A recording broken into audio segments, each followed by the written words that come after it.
Have you ever woken up inside a dream? That strange, luminous moment when the fabric of the illusion tears, just for a second. One moment you are running from a faceless shadow, your heart a frantic drum against your ribs. The next, a quiet awareness dawns. This is a dream. Suddenly the terror dissolves. The shadow loses its power. The frantic race becomes a curious, weightless dance. You are still within the dreamscape. The strange colours and impossible architecture are all around you. But you are no longer a prisoner of its narrative. You are awake inside of it. What if this life, with its urgent demands, its carefully constructed identities, its relentless pursuit of a future that never quite arrives, is a similar kind of dream? Not a dream of sleep, but a dream of thought. A trance woven by the incessant narrator in the mind. Listen. Can you hear it now? The voice that comments, that judges, that plans, that worries. It tells you who you are based on what you've done. It tells you what you need to be happy based on what you lack. It's the subtle, relentless story woven from yesterday's regrets and tomorrow's hopes. A story so intimately yours that you've forgotten you are both the author and the reader. We invest so much of ourselves in protecting this character, in polishing its story, in ensuring it gets a happy ending. We fight its battles. We mourn its losses. We celebrate its fleeting victories. We are lost in the plot. And it is not real, not in the way you think. The story is a phantom, a ghost made of memory and projection. The realness, the aliveness you seek, is not found by improving the story of your character or reaching a better chapter in the dream. It is found in the moment you realize you are dreaming. It is found in the awakening. So, how do you awaken when you don't even know you're asleep? You don't try to awaken. The trying, the striving, is just another layer of the dream. It is the main character trying to write a better script for itself. Instead, you simply notice. Right now, in this very moment, can you feel the subtle aliveness in your hands? Without a story about them, without a label of my hands, just the tingling, vibrant energy field. Feel it. That is real. That is present. Can you hear the sounds around you? Not just identifying them.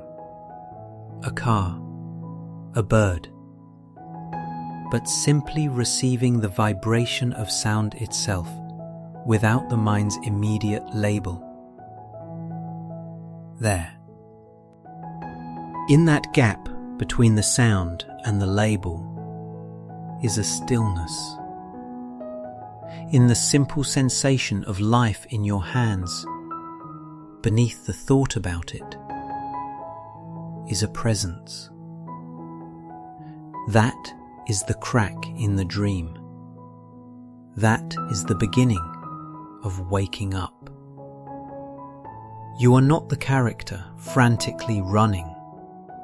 You are the silent, spacious awareness in which the entire dream unfolds.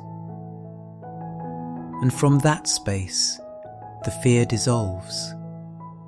The struggle ceases. And what is left is simply this moment. Luminous and enough. And yet, the pull is strong, isn't it? The moment of stillness passes, and the story rushes back in. The torrent of what-ifs and should-haves, a flood of identities demanding to be tended. The mind, the great narrator, cannot bear the silence for long. It finds a vacuum and hastens to fill it with noise, with problems, with the familiar, aching weight of a me that is separate, wanting, and incomplete. What is this force? What is this gravity that pulls you from the luminous present back into the sleep of the ordinary? It is the addiction to becoming. The mind believes that your salvation lies in the next moment, in the next achievement, the next relationship, the next insight. It constructs a future where you will finally be whole, finally be at peace, finally be enough. And to fuel this chase, it must constantly remind you of your insufficiency now. It is a restless architect, building a prison of tomorrow out of the bricks of yesterday. It thrives on the narrative of lack. This restless seeking is the dream. You think you are the one who is seeking, but you are not. You are the space in which the seeking happens. The entire dream, this grand, complex story of your life, is woven on the loom of time. It requires a past for its regrets and a future for its salvation. The present moment is a threat to its existence. For in the pure, unadulterated now, there is no problem to be solved. There is no better version of you to become. There is only this breath, this sensation, this being. I ask you this: who would you be without your story?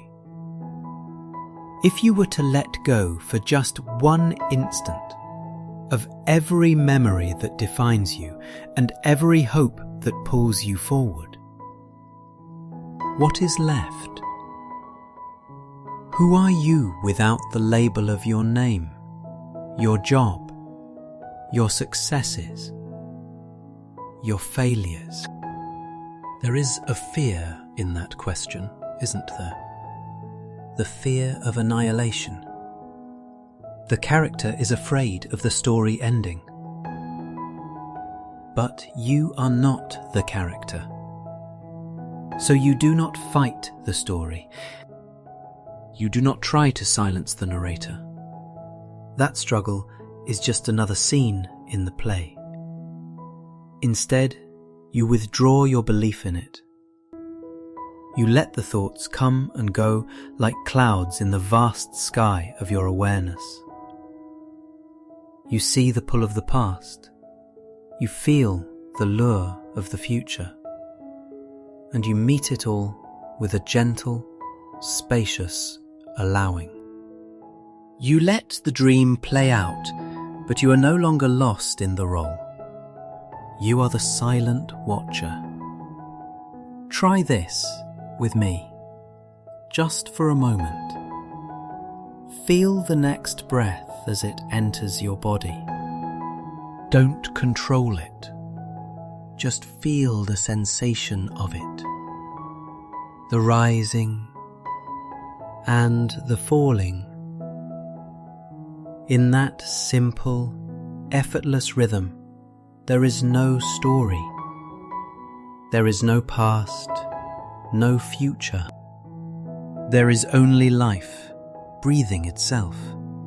Here, now. You have returned. Welcome back. In that space of a single breath, the world fell silent, did it not? For a moment, there was no past to regret, no future to secure. There was only the gentle tide of life itself. And in that stillness, there is a profound peace, a wholeness that was never lost, only overlooked. But watch what the mind does next. It cannot inhabit that peace for long. Its very structure is built on division.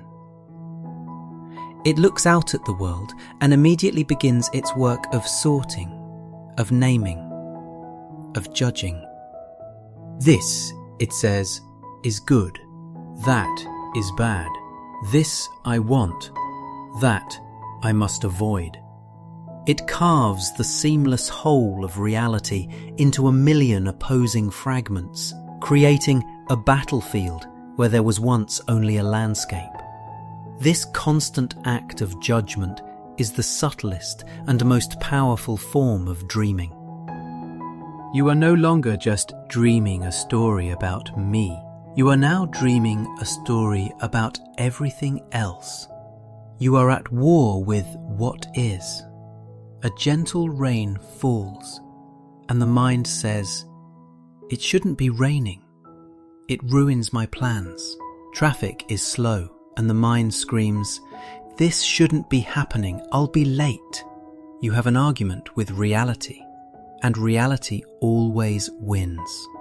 This inner resistance, this constant no to the present moment, is the source of endless friction, of stress, of sorrow. It is the futile struggle of a dreamer fighting the scenery of his own dream. What if you stopped fighting? What if, for just a moment, you dropped the argument?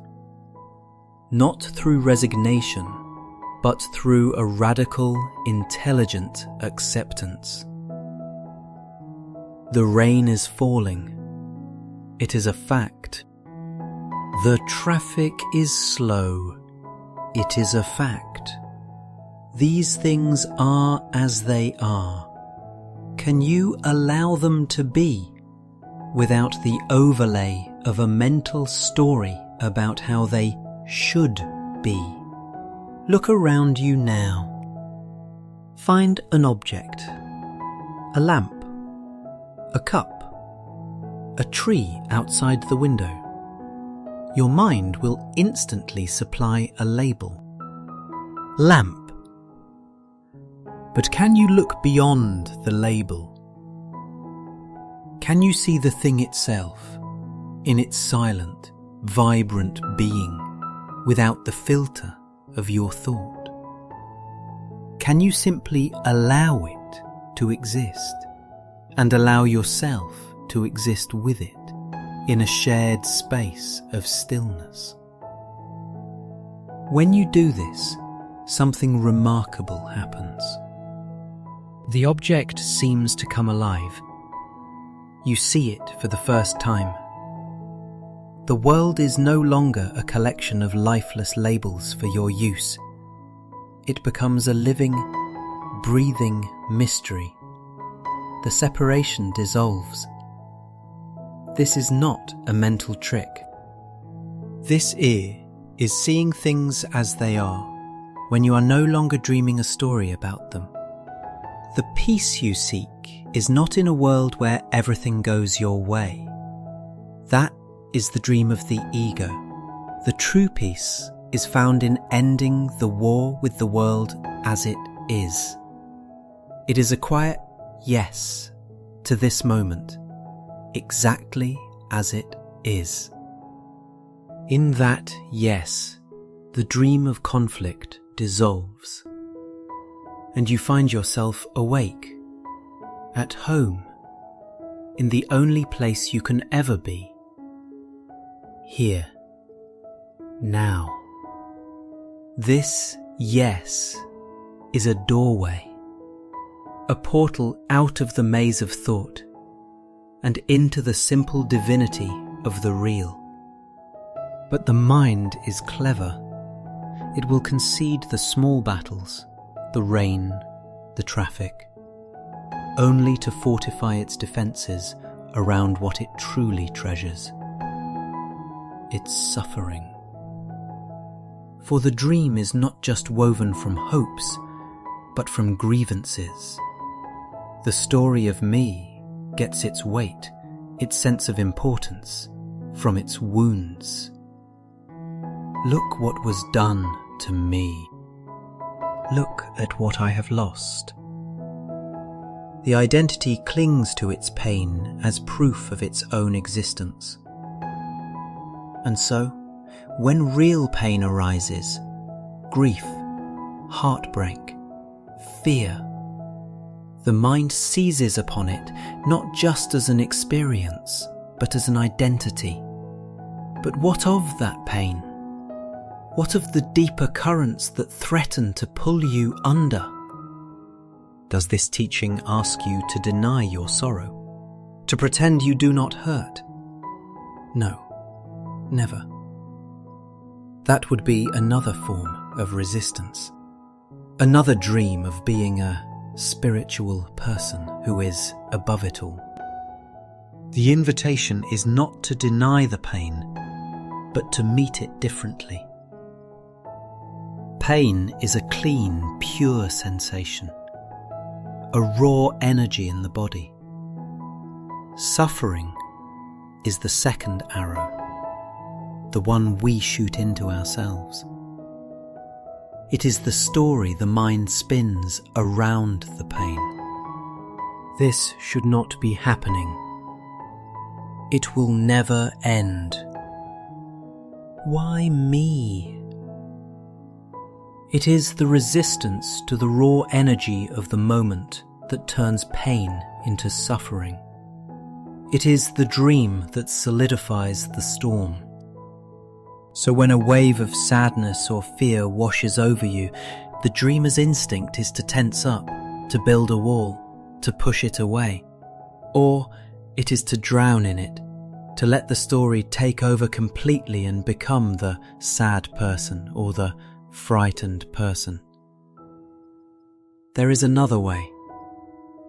Can you, for just one moment, stop being the person the emotion is happening to? Can you instead become the space in which the emotion is happening? Don't analyze it. Don't judge it. And most importantly, don't give it a story from the past or a trajectory into the future. Simply feel it as pure energy. Where is it in your body? A tightness in the chest? A hollow feeling in the stomach? Breathe into that sensation. Not to make it go away, but to give it space.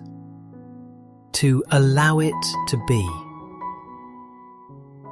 You are not the wave. You are the ocean. You are the vast, silent, conscious space that can hold the fury of any storm and remain in your depths, utterly still and untouched. When you meet your pain with this spacious allowing, a strange alchemy occurs. The energy, no longer fueled by resistance or story, begins to move through you. It crests, it breaks, and it dissolves back into the stillness from which it came. You discover that you are indestructible.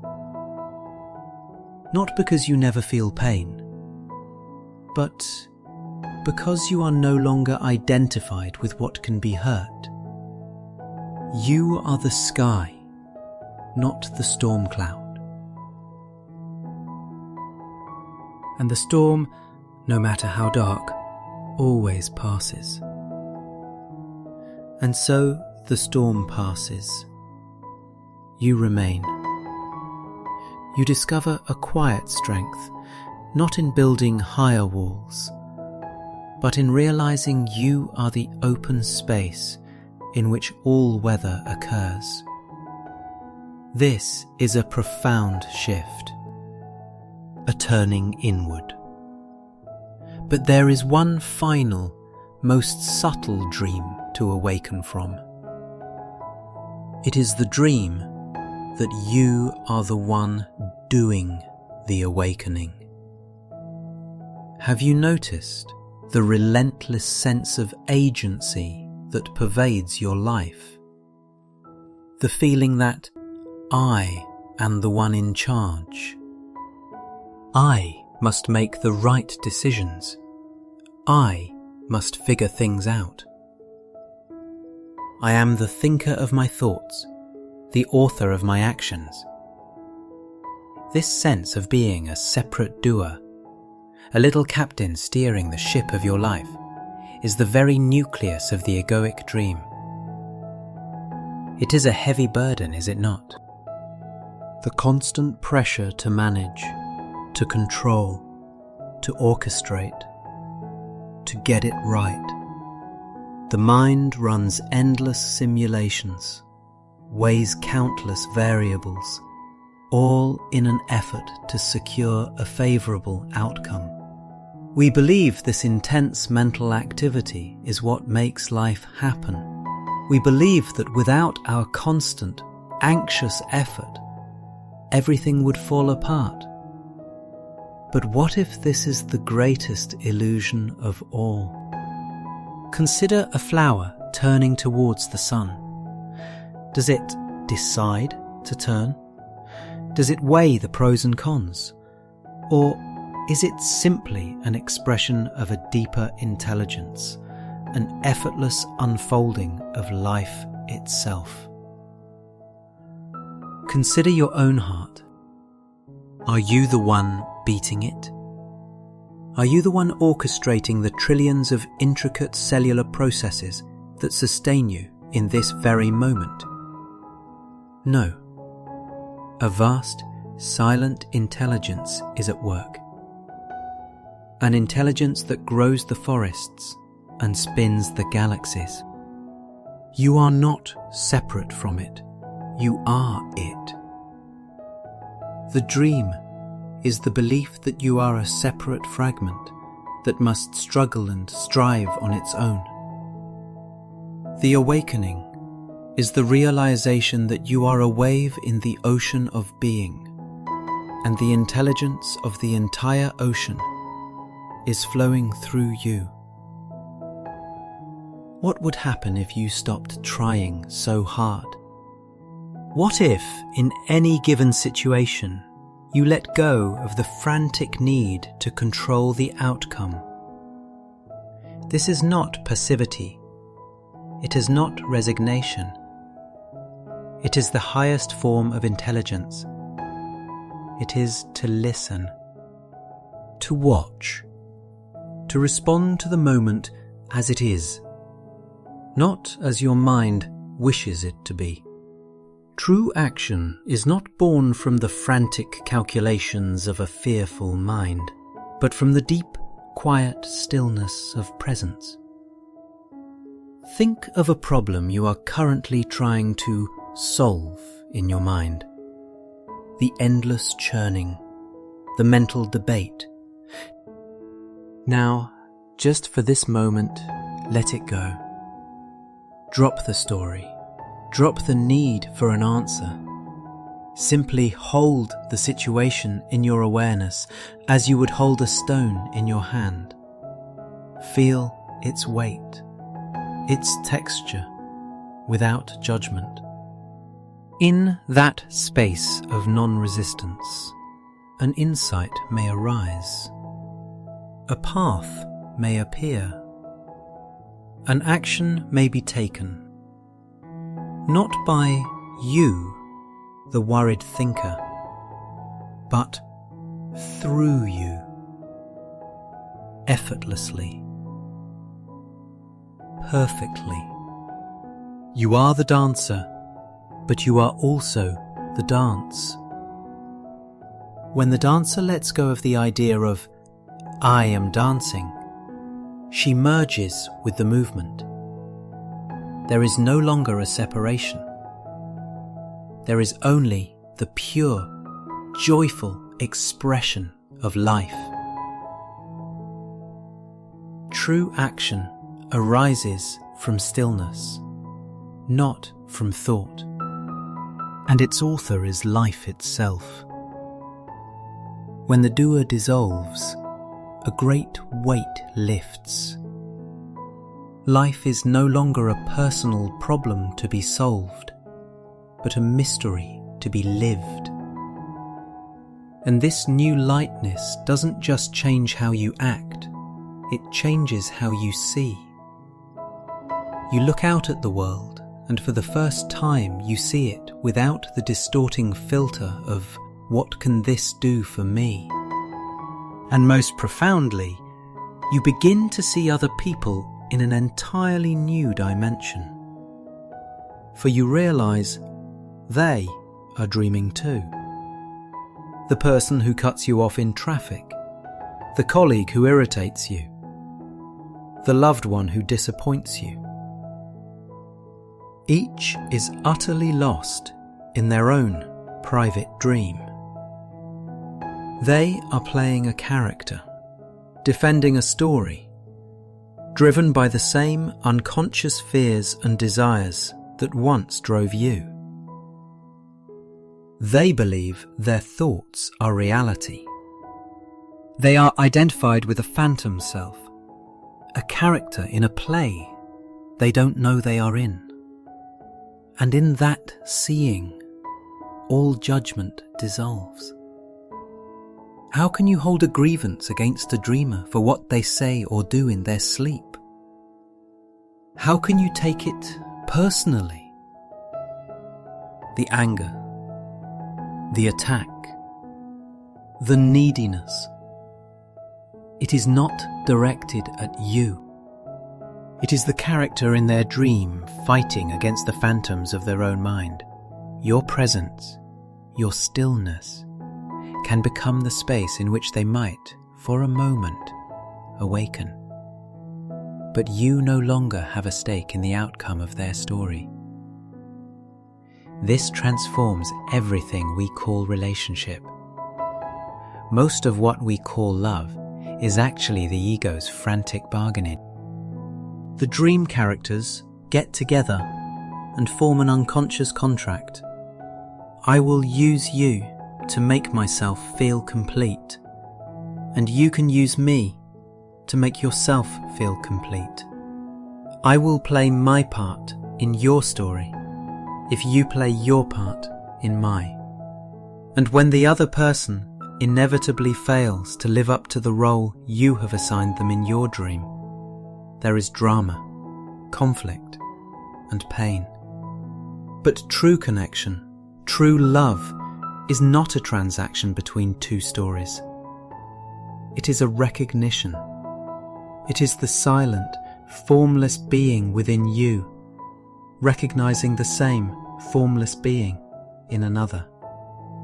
You look past the personality, the history, the body, the temporary costume of the dreamer, and you connect with the timeless, conscious presence that animates them. Think of someone close to you. Bring their image to mind. Now, for a moment, let go of all the stories. Let go of what they did yesterday, of what you want from them tomorrow. Let go of every label: mother, partner, friend. Can you just, for an instant, sense the simple, silent aliveness in them? Can you feel the being behind the person? The same deep, silent being that is looking through your own eyes right now. There. That is communion. It is the end of loneliness. Truly. For how can you be lonely when the other is you, dressed in a different form? The dream of separation is over. You no longer relate to the world and its people. You are in communion with it. And in this communion, the world ceases to be a problem to be solved or a resource to be exploited. It becomes a sacred space. The division between inner and outer, between you and the other, has healed. There is only one life, one consciousness, expressing itself in a symphony of forms. You are no longer a lonely fragment. You are the symphony itself. But the mind, even in this newfound peace, will ask its most persistent question. It will whisper it in the quiet moments. What now? What is my purpose? It has lost its old stories of lack and becoming, and so it searches for a new, grander story. The story of the awakened one, with a special mission. This is the ego's final and most subtle disguise. The search for a grand purpose is the dream of the future returning through the back door. The mind looks for a purpose that can be written down, a destination on a map. I am here to save the world. I am here to create a masterpiece. I am here to find my soulmate. These are beautiful stories, but they are still stories. They place your fulfillment in a future that does not exist, and they make the present moment merely a stepping stone. What if your purpose is not something you find, but something you are? Your life has two purposes, intertwined. There is the outer purpose, which is what you do. It changes with time and circumstance. Today, it may be raising a child. Tomorrow, it may be building a house. It is the horizontal dimension of your life, the journey through time. And then there is the inner purpose, which never changes. It is to be present. It is to awaken. It is your vertical connection to being in the eternal now. The dream is to believe that the outer purpose is all that matters. You sacrifice the now for the future, believing that when you achieve your goal, you will finally find peace. But you have seen the truth of this illusion. Any action born of anxiety and need, no matter how noble it seems, will only create more of the same.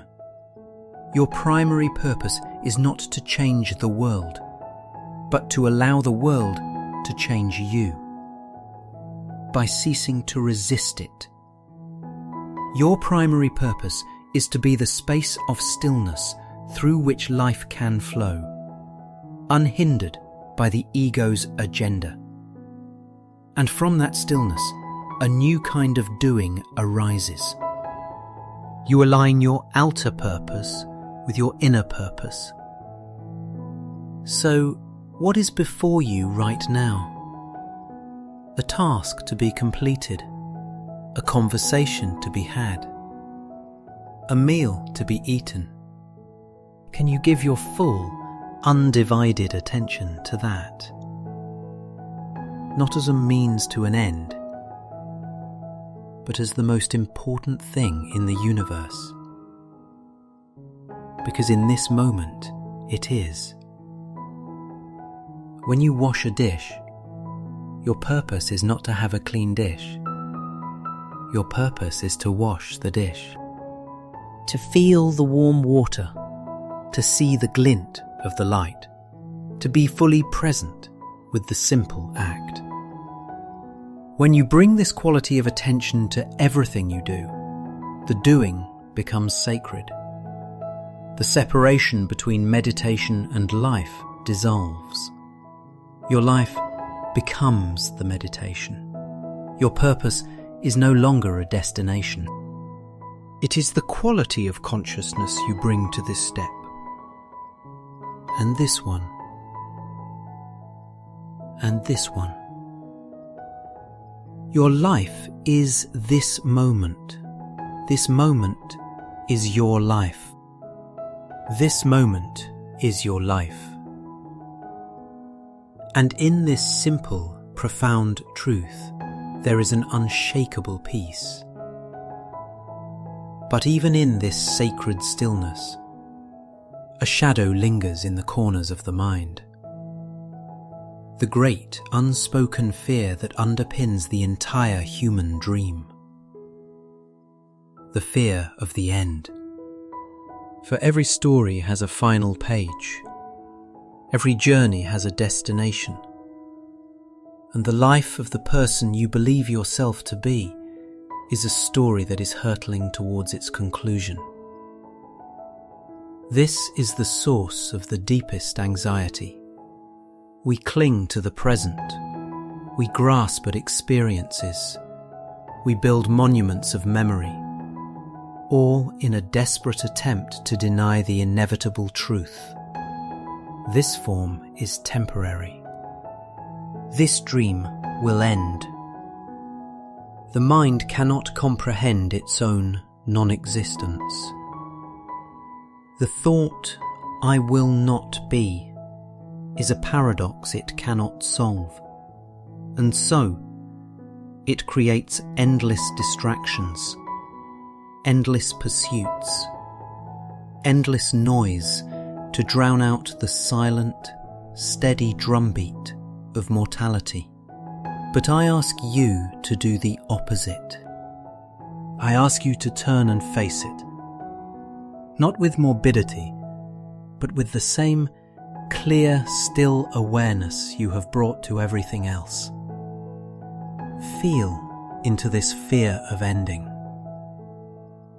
What is it, really? It is the character's fear of the curtain forming.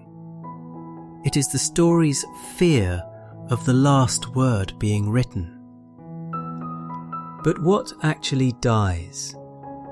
The collection of memories, the bundle of conditioning, the name, the personality, the history, the entire structure of the psychological self, the dream character we have called me, that dissolves.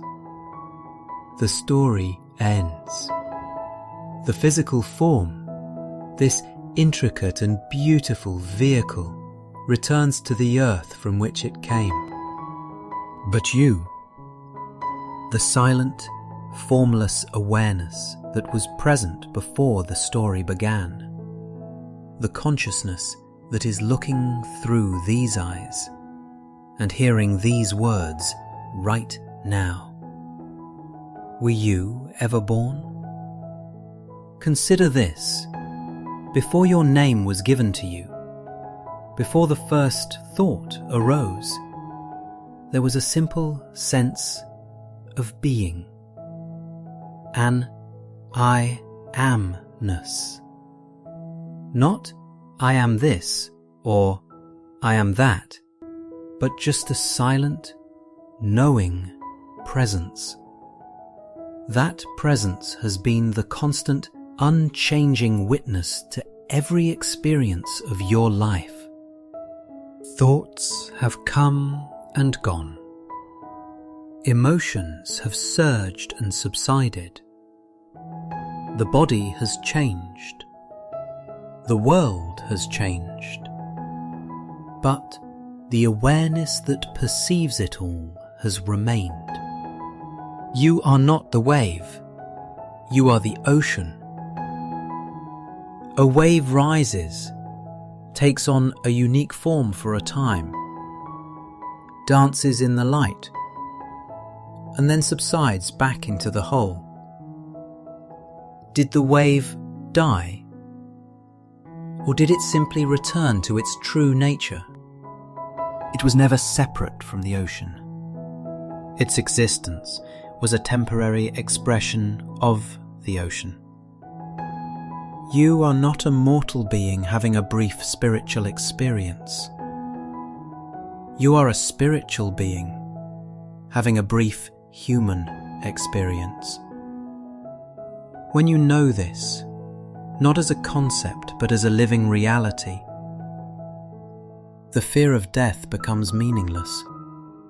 The wave no longer fears its return to the sea, and in that fearlessness, you are finally free to live.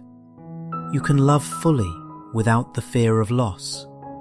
You can create boldly without attachment to the outcome. You can dance through this dream of life with a light heart and an open hand, because you know that nothing real can be threatened. You were never born.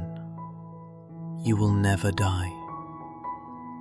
You are the timeless, deathless space in which the entire dream of the universe appears and disappears. And so you stand at the edge of the dream. You have seen through the character. You have faced the fear of the final curtain, and you have touched the timeless, deathless reality of your own being. A profound peace settles. The striving ceases. The search is over. But here, on this shore of silence, the final mirage appears. The mind, having lost its old stories, tries to create a new one. It looks at this peace, this stillness, and says, "This is it. I have achieved it. This is my new state." It attempts to grasp the formless and turn it into a form, a possession. The dream of the unenlightened me is replaced by the dream of the enlightened me, and the trance begins again. Because awakening is not a static state to be achieved and held on to. It is not a destination. It is a continuous, living recognition. It is the dance between the formless awareness that you are and the world of form that you inhabit. You have not escaped the dream. You have become lucid within it. The temptation is to now reject the world of form, to see the human experience with its messiness, its emotions, its joys and sorrows, as an obstacle to this newfound peace. But this is the final duality. This is the last act of separation. True freedom is not found in transcending the human, but in fully inhabiting it with awareness. The formless shines through the form. The eternal lives through the temporary. Can you feel the paradox of this? Look at your hands again. They are finite, temporary forms. They will age and they will pass away. Yet, can you also feel the boundless, intelligent life energy that animates them? That is the formless. They are not two separate things. They are one. So, do not seek a life without problems. Do not seek a state of permanent bliss. That is the mind's fantasy of heaven. Instead, see if you can welcome it all. When joy arises, feel it fully, without clinging. When sadness comes, allow it to be, without resistance. You are the silent container for it all. The peace you have discovered is not the absence of waves on the surface. It is the stillness of the ocean's depths, which is untouched by any surface turmoil. Your humanness is not a mistake. It is not something to be overcome. It is the very instrument through which the universe experiences itself. Your senses are not a trap. They are portals to the sacred. The taste of water, the warmth of the sun on your skin, the sound of a voice. These are not distractions from the present moment. They are the present moment. The dream doesn't vanish into a white light. You simply stop believing you are only the dreamer. You see the character on the stage. You feel its feelings. You speak its lines. But you never for a moment forget that you are also the silent, spacious awareness in which the entire play is unfolding. You are here, fully human, fully divine, and you are, finally, awake. So the search ends, not with a thunderclap or a blinding flash of light, but with a quiet settling, like snow falling on a still forest. The restless energy that drove you for a lifetime, the need to find, to fix, to become, simply dissolves. It was the fuel for the dream, and the dream is over. And what is left? This. Just this. The simple miracle of the present moment. The world that was once a backdrop for your personal drama now steps forward in its own luminous being. The chair you are sitting in is no longer just a utility. It is a marvel of existence. The light filtering through the window is no longer taken for granted. It is a silent, holy visitor. Each sound, each sensation, each breath is a testament to the sacred, pulsating life that is everywhere, in everything. There is nothing you need to do with this realization.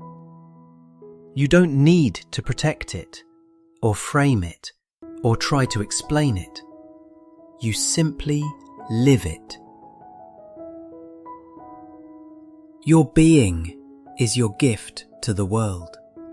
Your presence is the healing balm for which everyone, unknowingly, is searching. When you meet another, you meet them in this open, empty space, free of demand or expectation. You offer them the greatest gift of all, the space to be themselves, without judgment. You walk through the world not as a separate self struggling against it, but as the world walking itself. You are the tree rooted in the earth. You are the cloud drifting in the vast sky. You are the quiet observer watching the great cosmic play unfold. There is no resistance. There is only life, living itself through this form. And if the old thoughts return, if the dream flickers at the edges of your awareness, you meet it with a gentle smile. You see it for what it is, a ghost, a memory, a harmless echo in the vastness of your own silence. It has no power over you anymore. You are no longer asleep. You are the silence in which the sound happens. You are the stillness in which the movement is perceived. You are the paper on which the story was written. And you have finally realized you are not the ink. So be still. Listen, not to my words, but to the silence from which they arise and into which they dissolve. Feel the aliveness in your own body, the quiet hum of existence. This is not a concept. It is not a belief. It is the most immediate, undeniable truth of your being. The talking is over. The dream has faded. And here, in this simple, silent moment, you are home.